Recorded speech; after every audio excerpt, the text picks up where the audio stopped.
Emilia Clarke, reine du nouveau Star Wars, Whitney Houston par le réalisateur Kevin MacDonald, une réalisatrice qui doute, Valeria Golino, et des actrices au combat. Toutes les facettes de la féminité, c'est dans Story Movies à Cannes. C'est un poids-plume, mais elle a le don de mettre les hommes au tapis. Emilia Clarke, la mère des dragons dans Game of Thrones, la Sarah Connor de Terminator Genesis, rejoint la galaxie Star Wars dans un rôle, tiens donc, de femme mystérieuse et intrépide. You look phenomenal. Well, I knew I was going to see you. Elle incarne Killa, le premier amour de Han Solo, dans cette nouvelle superproduction ciné Ron Howard qui raconte la jeunesse du contrebandier le plus cool du cinéma.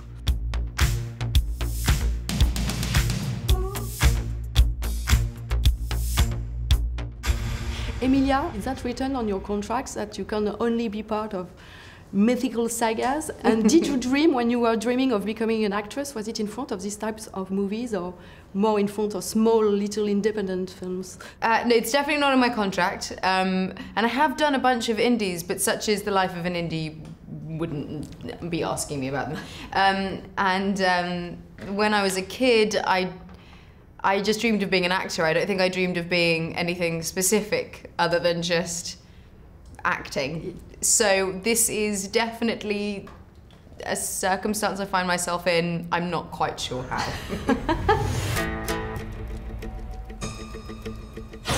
You're after something. You look good. A little rough around the edges, but good. We used the whole of the 007 stage in Pinewood, which is one of the biggest stages in Europe. It was filled to the brim with Star Wars. It was unbelievable. You don't need to be the biggest Star Wars fan to have goosebumps in just walking around and seeing such a cross-section of all of the Star Wars creatures. So it was pretty magical. There is a strong female presence in Solo. I think that what Kathleen's done is she's reinvigorated this franchise with a lot of women. And all of those women have really complex, dynamic characters, and I think that's what makes it really important for now. I might be the only person who knows what you really are. What's that? He got away with the ladies. He seems to have a particular taste in intelligent,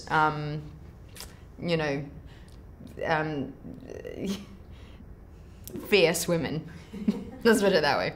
Peter Dinklage told me one time that you were always joking, making jokes on the set of Game of Thrones. Was it the same on Star Wars? What kind of joke did you allow to?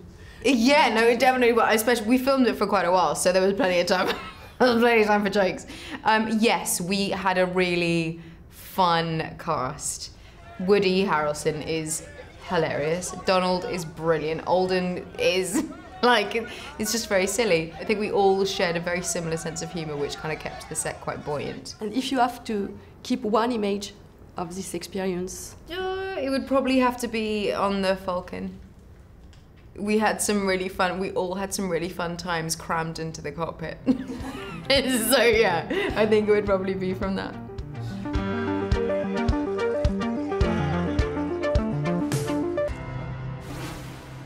On lui doit Jeu de pouvoir, Le Dernier roi d'Écosse, Marley. Prolifique, engagé, l'Écossais Kevin MacDonald livre aujourd'hui le premier grand documentaire sur l'énigme Whitney Houston.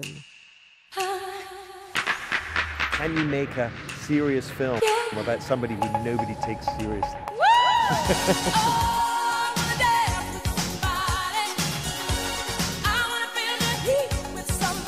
The moment that I decided I was going to make the film was when I met Whitney's longtime agent, and she said to me, Kevin, I really want you to make this movie because I loved Whitney and I worked with her for 25 years. I was so close to her, but I never understood her. And I never understood why what happened to her happened, why she had this terrible, tragic ending. And I want you to help understand. And that idea was so appealing to me because it felt like, oh, here's a mystery.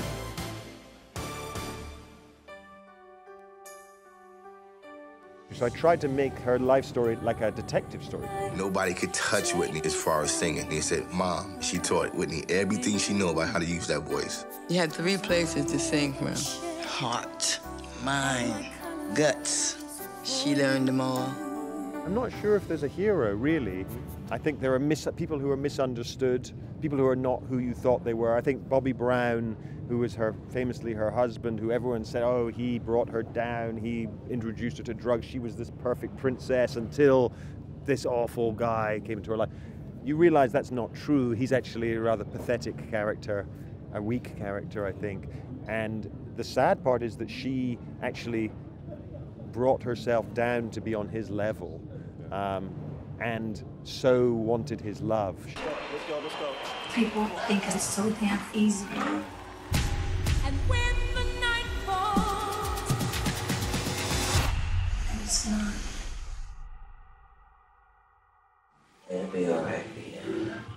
She's someone who wanted to be loved for herself more than anything else, and wanted the simple pleasures of a husband who loved her, her family, and really nothing else.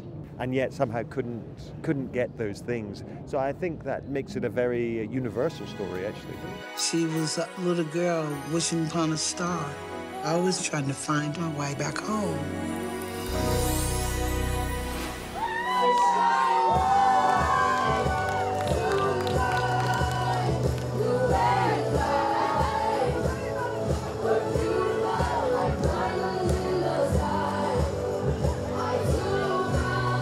Bonsoir, comment ça va? Ça va merveilleusement bien, on a accompli un travail extraordinaire, on est reçu par la presse comme jamais. C'est une main tendue vers les gens qui font le cinéma aujourd'hui pour leur dire qu'on est en 2018 et que nous sommes déjà dans le 21e siècle depuis 18 ans. L'heure de la majorité a sonné.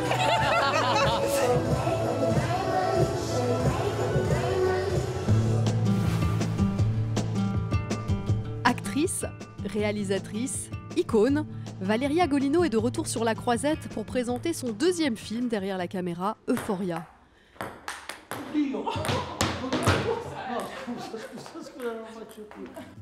L'histoire de deux frères que tout sépare mais que la maladie va brutalement rapprocher, un certain regard sur la vie, la mort, la famille, celui d'une réalisatrice qui ne peut s'empêcher de douter de son propre film.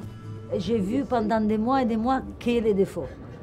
Et j'étais tellement malheureuse parce que je disais, qu'est-ce que j'aurais dû faire, qu'est-ce que ça manque, qu'est-ce qu'il y a trop.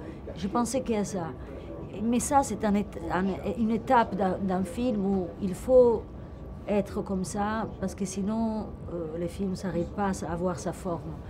Et après, maintenant, je pense que j'ai fait les films que je voulais. Amore, Mariette.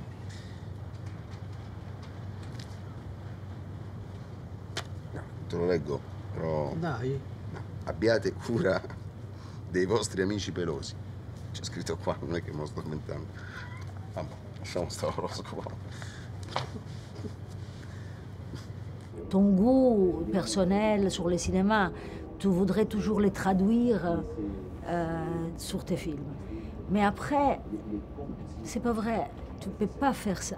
Tu veux dire, tu peux faire ce que tu arrives à faire, que c'est pas toujours ce que tu aimes, c'est ce que tu es capable de faire. Quand j'ai fait un design, c'est la même chose. Je voudrais faire quelque chose, mais à la fin, je fais toujours les mêmes choses, que c'est les choses que je sais faire.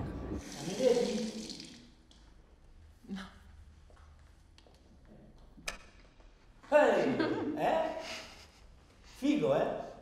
Qu'elle se rassure, Valeria Golino mérite amplement son statut de cinéaste, à l'image de ses collègues réalisatrices encore trop peu nombreuses à Cannes. Il va voir de plus en plus de réalisatrices, et des très bien, et aussi des mauvaises réalisatrices. Ouais, parce que comme dans le monde des hommes, il y a des fantastiques réalisateurs et aussi des moyens, et là, la même chose.